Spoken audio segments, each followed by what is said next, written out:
हाय friends, myself Shiv Kumar. आज का अपना टॉपिक रहेगा फोटो रेस्पायरेशन। ये टॉपिक जो है 11th क्लास की जो NCERT है उसके अंदर जो फोटोसिंथेसिस वाला जो चैप्टर है उसके एंड के अंदर इसको शामिल किया जाता है, जबकि टॉपिक का नाम है फोटो रेस्पायरेशन, शामिल किया जाता है फोटोसिंथेसिस वाले चैप्टर में। इसका रीज़न ये है कि फोटोसिंथेसिस के अंदर जो फूड का फॉर्मेशन होता है उस फूड का कुछ पार्ट इस रेस्पिरेशन के थ्रू नष्ट हो जाता है। जो C3 साइकिल चलती है फोटोसिंथेसिस के अंदर, उसके अंदर जो फूड बनना चाहिए वो फूड पूरा ना बनकर कुछ इस रेस्पिरेशन के थ्रू CO2 के रूप में निकल जाता है। इसलिए इस टॉपिक को फोटोसिंथेसिस के अंदर इंक्लूड किया जाता है। अब अपन आते हैं इसके नाम से क्या समझते हैं अपन। फोटो रेस्पायरेशन जैसे नॉर्मल रेस्पिरेशन होता है, उसके अंदर फूड का ऑक्सीडेशन होकर CO2 एनर्जी रिलीज होती है, वैसे ही इस रेस्पिरेशन के अंदर भी CO2 रिलीज होगी, लेकिन कोई एनर्जी का प्रोडक्शन यहाँ नहीं होने वाला है, कोई किसी टाइप की एनर्जी नहीं बनने वाली। इनफैक्ट इसके अंदर ATP यूज होंगे, कोई फूड प्रोडक्ट या कुछ काम की चीज़ इसके अंदर बननी नहीं है, कोई प्रोडक्ट नहीं बनना है, इसलिए इसको अपन वेस्ट प्रोसेस कहते हैं। अपन इस टॉपिक पे दोबारा आएंगे, पहले इसका जनरल इंट्रोडक्शन देख लेते हैं कि फोटो मीन्स लाइट, रेस्पिरेशन इसका मतलब इसके अंदर CO2 गैस रिलीज होती है, तो प्रकाश की उपस्थिति के अंदर CO2 गैस रिलीज होती है, तो इसलिए इसको अपन कहते हैं फोटो रेस्पायरेशन। फोटो रेस्पायरेशन का दूसरा नाम C2 cycle, photosynthetic carbon oxidation cycle, ये बहुत कुछ बताता है ये नाम। फोटोसिंथेसिस के अंदर जो कार्बन था वो ग्लूकोज का फॉर्मेशन करने वाला था, लेकिन उस कार्बन का ऑक्सीडेशन हो गया, तो जिससे वो कार्बन ग्लूकोज नहीं बना पाएगा, और वो बनाएगा क्या? ग्लाइकोलेट बनाएगा। ग्लाइकोलेट के अंदर 2 कार्बन होता है, इसलिए इसको कहते हैं C2 साइकिल। एक बार दोबारा, नॉर्मली फोटोसिंथेसिस के अंदर जो C3 साइकिल होती है, C3 साइकिल के अंदर जो कार्बन आता है फाइनली वो प्रोड्यूस करता है ग्लूकोज, लेकिन यहाँ पर C3 साइकिल के अंदर जो कार्बन जा रहा है वो कार्बन C3 साइकिल के अंदर न जाकर एक दूसरे पाथवे पे घूम जाएगा। उस पाथवे का फर्स्ट प्रोडक्ट होगा ग्लाइकोलेट, और ग्लाइकोलेट के अंदर 2 कार्बन होते हैं, इसलिए इसको कहते हैं C2 साइकिल। और ये जो फोटो रेस्पिरेशन होता है केवल और केवल C3 प्लांट्स के अंदर चलता है। C4 और CAM प्लांट के अंदर फोटो रेस्पिरेशन नहीं होता है, क्योंकि C4 और CAM प्लांट अपनी एनाटॉमी और फिजियोलॉजी के अंदर इस प्रकार के चेंजेस कर लेते हैं कि उनके अंदर फोटो रेस्पिरेशन नहीं होता है। बात करते हैं कि फोटो रेस्पिरेशन एक कंप्लीटली वेस्ट प्रोसेस है, क्योंकि इसके अंदर किसी टाइप के प्रोडक्ट का फॉर्मेशन नहीं होता है, बल्कि इसके अंदर जो C3 साइकिल है उसके अंदर जो फूड बनता है उस फूड में भी कमी आ जाती है ड्यू टू फोटो रेस्पिरेशन। अपन जब पूरी प्रोसेस पढ़ेंगे तब अपने क्लियर हो जाएगा कि फूड जो बन रहा है वो पूरा क्यों नहीं बन रहा, वो किस तरीके से C2 साइकिल के अंदर थोड़ा सा आ जाता है, जिससे जो बनना चाहिए था वो पूरा नहीं बन पा रहा। दूसरा, जब अपन C2 साइकिल पढ़ेंगे तब अपने को पता चलेगा कि इस C2 साइकिल के अंदर ATP यूज होते हैं, बनते नहीं है, यूज होता है। फोटोसिंथेसिस की जो लाइट रिएक्शन थी उसके अंदर अपने को एसिमिलेटरी पावर एटीपी के रूप में मिले थे। वो एटीपी यहाँ C2 साइकिल में यूज हो जाएंगे तो डबल लॉस हुआ। एक तो फोटोसिंथेसिस की जो यील्ड थी, जो फूड बनना चाहिए था वो प्रॉपर नहीं बना, उसका कुछ पार्ट फोटो रेस्पिरेशन के थ्रू CO2 के रूप में निकल जाएगा। ठीक है। सेकंड, जो एटीपी था एसिमिलेटरी पावर, जो कि फोटोसिंथेसिस की लाइट रिएक्शन में बने थे, वो भी यहाँ यूज़ हो गए। तो बना तो कुछ है नहीं, बाकी यूज इसने ज़रूर कर लिया, फूड को कम कर दिया, एटीपी काम में ले लिया। तो अपन इसको ज़्यादा सही कहें तो डबल वेस्टफुल प्रोसेस है। यहाँ पर पीजीए के 2 मॉलिक्यूल बन रहे हैं, जबकि यहाँ पर पीजीए के 6 मॉलिक्यूल बन रहे हैं। अब देखो कि यहाँ पर ये जो फॉस्फोग्लाइकोलेट बना है, इसके 2 मॉलिक्यूल के अंदर 4 कार्बन है। अब ये C2 साइकिल से होता हुआ वापस आएगा। क्या करने वाला है, देखो कि ये C2 साइकिल से होते हुए जैसे ही गुजरेगा, इसके 3 कार्बन वापस पीजीए बनाएंगे। 3 कार्बन वापस पीजीए बना लेंगे, बचा 1 कार्बन।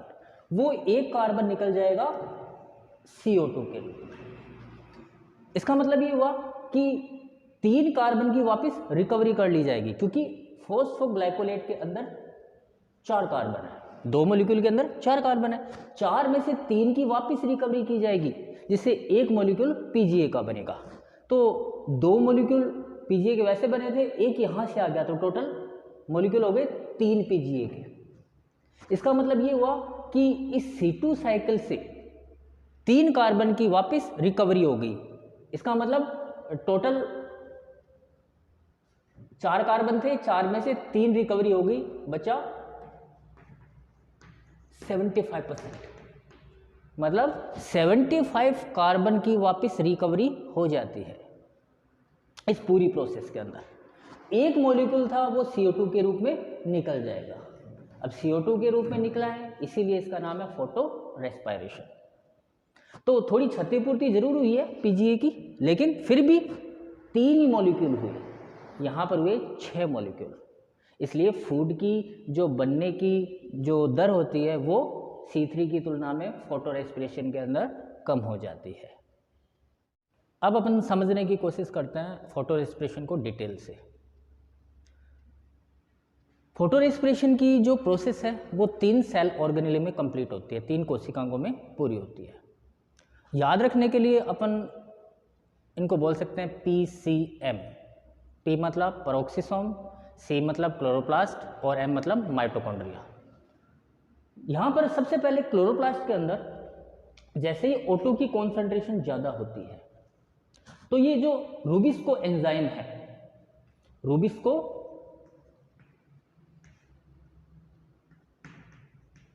एंजाइम है, वो CO2 को जोड़ने की बजाय O2 को RUBP के साथ में जोड़ना चालू कर देता है। यहाँ पर RUBP के अंदर 5 कार्बन है, RUBP के अंदर 5 कार्बन है, जिसके अपने ने 2 मॉलिक्यूल लिए। तो जैसे ही ऑक्सीजन RUBP के साथ जुड़ता है, मतलब RUBP का ऑक्सीजनेशन होता है, तो 2 मॉलिक्यूल बनेंगे पीजीए के, फॉस्फोग्लिसरिक एसिड के, और 2 मॉलिक्यूल बनेंगे फॉस्फोग्लाइकोलेट के। अब फॉस्फोग्लाइकोलेट के अंदर 2 कार्बन है, 2 मॉलिक्यूल बने, इसका मतलब यहाँ पर 4 कार्बन हो गए। जबकि पीजीए के अंदर 3 कार्बन है, इसके 2 मॉलिक्यूल है, तो यहाँ पर हो गए 6 कार्बन। इसका मतलब ये हुआ कि 4 कार्बन फॉस्फोग्लिसरेट के रूप में बाहर निकल गए। ये पीजीए फर्दर आगे C3 साइकिल के थ्रू फूड बनाएंगे। लेकिन अगर ये नहीं बनता तो इसके 4 कार्बन भी यहाँ होते, 4 कार्बन यहाँ होते। इसका मतलब ये हुआ कि 4 कार्बन C3 साइकिल से स्लिप हो गए। अब ये जो फॉस्फोग्लिसरेट जो बना है वो फर्दर आगे अपने 2 इनऑर्गेनिक फॉस्फेट निकाल देता है। तो 2 इनऑर्गेनिक फॉस्फेट निकालने से बना ग्लाइकोलेट।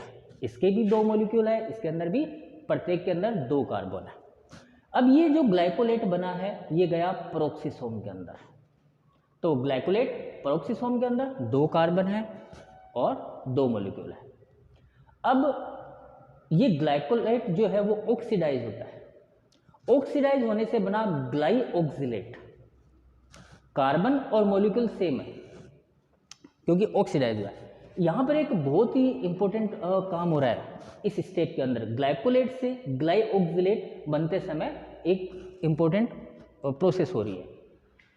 इस दौरान हाइड्रोजन पेरोक्साइड का मॉलिक्यूल निकलता है, हाइड्रोजन पेरोक्साइड का मॉलिक्यूल निकलता है और पेरोक्सिसोम का एक बहुत ही फेमस एंजाइम है जिसका नाम है कैटालेज, वो इस हाइड्रोजन पेरोक्साइड को फर्दर आगे वाटर मॉलिक्यूल और ऑक्सीजन के अंदर तोड़ देता है। अगर ये कैटालेज एंजाइम यहाँ नहीं होता तो हाइड्रोजन पेरोक्साइड बहुत ज़्यादा ऑक्सीडेटिव होता है, इसके आगे जो भी फूड जो भी प्रोडक्ट आएगा उसका हाथों हाथ ये ऑक्सीडेशन कर देता है। तो सेल को ऑक्सीडेशन से बचाने के लिए ये कैटालेज एंजाइम इसको वाटर और ऑक्सीजन के मॉलिक्यूल में तोड़ देता है। आगे ग्लाइऑक्सिलेट का एमिनेशन होता है, एमिनेशन मतलब NH3 जुड़ता है। तो NH3 जुड़ने से पहला अमीनो एसिड बनेगा जिसका नाम है ग्लाइसिन। ग्लाइसिन सबसे सिंपलेस्ट अमीनो एसिड होता है, कार्बन और मॉलिक्यूल की संख्या में कोई डिफरेंस नहीं है। ग्लाइसिन 2 कार्बन वाला अमीनो एसिड है और इसके अंदर 2 मॉलिक्यूल इसके बनते हैं। अब ये ग्लाइसिन जाता है माइटोकॉन्ड्रिया के अंदर, माइटोकॉन्ड्रिया के अंदर अब एक साथ में कई सारी प्रोसेस होंगी। ग्लाइसिन के 2 मॉलिक्यूल हैं, 2 कार्बन हैं, इसका मतलब यहाँ पर 2 मॉलिक्यूल के अंदर 4 कार्बन हुए, यह बात याद रखना। अब यहाँ पर ग्लाइसिन के अंदर से एक अमीनो ग्रुप अमोनिया ग्रुप निकल गया, साथ में यहाँ पर NAD प्लस यहाँ से इस ग्लाइसिन से H2 निकाल के ले जाएगा, मतलब ऑक्सीडेशन होगा यहाँ। तो NAD प्लस से NADH प्लस H प्लस बना, साथ में इस ग्लाइसिन से एक CO2 भी निकल के जाएगी, एक CO2 भी निकल के जाएगी। दोबारा इस स्टेप को ध्यान से कि ग्लाइसिन जो होता है एक सिंपलेस्ट अमीनो एसिड होता है। इस ग्लाइसिन से आपको पता होना चाहिए कि अमीनो एसिड जो होता है इसके अंदर एक NH2 ग्रुप होता है, एक COOH ग्रुप होता है। तो यहाँ पे 2 अमीनो एसिड है, तो 2 मॉलिक्यूल है अमीनो एसिड के, तो इनमें दोनों में से एक के NH3 ग्रुप निकल गया, साथ में हाइड्रोजन निकल गए, हाइड्रोजन को NAD प्लस ने ले लिया, साथ में एक CO2 मॉलिक्यूल भी निकल गया। अब यहाँ पे टोटल 4 कार्बन थे, इसमें से एक CO2 निकला है तो टोटल बचे 3 कार्बन। अब 3 कार्बन का एक मॉलिक्यूल बनेगा जिसका नाम है serine. Serine is a second amino acid in this cycle. तो यहाँ पर ग्लाइसिन के 2 मॉलिक्यूल थे जिनके अंदर मिलाकर 4 कार्बन थे। अब यहाँ पर एक CO2 मॉलिक्यूल निकलने से बचे 3 कार्बन, तीनों कार्बन ने मिलकर एक अमीनो एसिड बनाया जिसका नाम है सेरीन। इस सेरीन के अंदर 3 कार्बन है जबकि मॉलिक्यूल 1 है।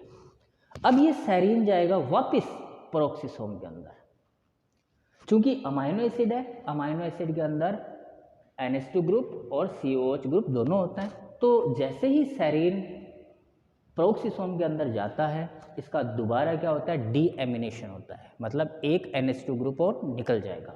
जैसे ही सेरीन से NH3 ग्रुप निकलेगा बनेगा hydroxy pyruvate, hydroxy pyruvate. Serine के अंदर 3 कार्बन थे, यहाँ पे भी 3 कार्बन है क्योंकि डीएमिनेशन हुआ है, केवल NH2 ग्रुप निकला है और इसका भी एक ही मॉलिक्यूल है। अब हाइड्रोक्सी पायरुवेट से बनता है गिल्सरेट, सेम रहेगा, 3 कार्बन है, एक मॉलिक्यूल है, लेकिन यहाँ पर जो रिडक्शन होगा मतलब हाइड्रोजन डोनेट किए जाएंगे यहाँ पे। अब हाइड्रोजन डोनेट कौन करेगा, यहाँ पर जो NADH प्लस H बना था वो ही वापस यहाँ पर डोनेट करके वापस NAD प्लस में बन जाएगा। तो यहाँ पर ना तो NADH बना और ना ही लॉस हुआ, इक्वल हो गया इस पूरे साइकिल के अंदर। अब जो गिल्स रेट बना, ये गिल्स रेट के अंदर 3 कार्बन है, एक मॉलिक्यूल है, तो ये बनाएगा पीजीए, पीजीए फॉस्फोगिल्सरिक एसिड।